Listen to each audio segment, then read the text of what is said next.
ጽሩይ ዓይኒ ማይ ዕጽውቲ ዒላን መውፂእ ፀሓይ ድልድል መሳገሪት ካብ ሞት ናብ ሕይወት ድልድል መሳገሪት ካብ ሞት ናብ ሕይወት ፈልፋሊትኺ ጽሩይ ዓይኒ ማይ ዕጽውቲ ዒላን መውፂእ ፀሓይ ድልድል መሳገሪት ካብ ሞት ናብ ሕይወት ድልድል መሳገሪት ካብ ሞት ናብ ሕይወት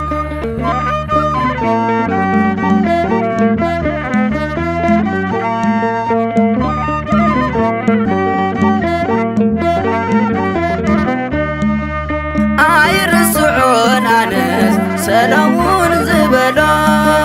ብጸጋ መሊኡ ጥበብ ዝዓደሎ ሓፍተይ መርዓተይ ዕምቲ ኽጨና ዘይትነድድ ሓዊ ቁጥቋጥ ደብረ ሲና ፈልፋሊትኺ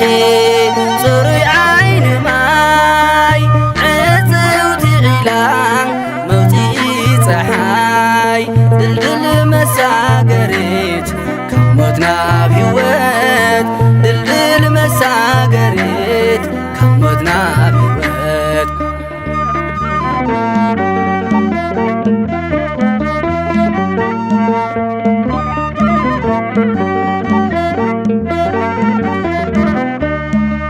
ሙሴ ተገሪሙ ብምሳሌ ናትኪ ዳዊት ውን ዘሚሩ ገሊጹ ኽብርኺ ውዳሴ ወዲሶም ሮማ አቦታተይ ኣሰሮም ክስዕብ ለኪ ድንግል ፈልፋሊትኺ ጽሩይ ዓይኒ ማይ ዕጽውቲ ዒላን መውፂእ ፀሓይ ድልድል መሳገሪት ካብ ሞት ናብ ሕይወት ድልድል መሳገሪት ካብ ሞት ናብ ሕይወት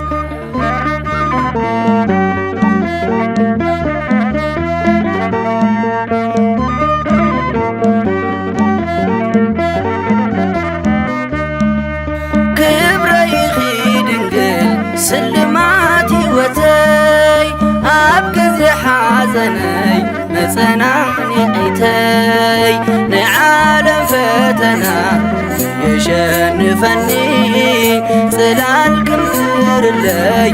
ድንግል ደግፍኒ ፈልፋሊትኺ ጽሩይ ዓይኒ ማይ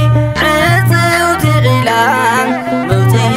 ፀሓይ ድልድል መሳገሪት ካብ ሞት ናብ ሕይወት ድልድል መሳገሪት ካብ ሞት ናብ ሕይወት ፈልፋሊትኺ ጽሩይ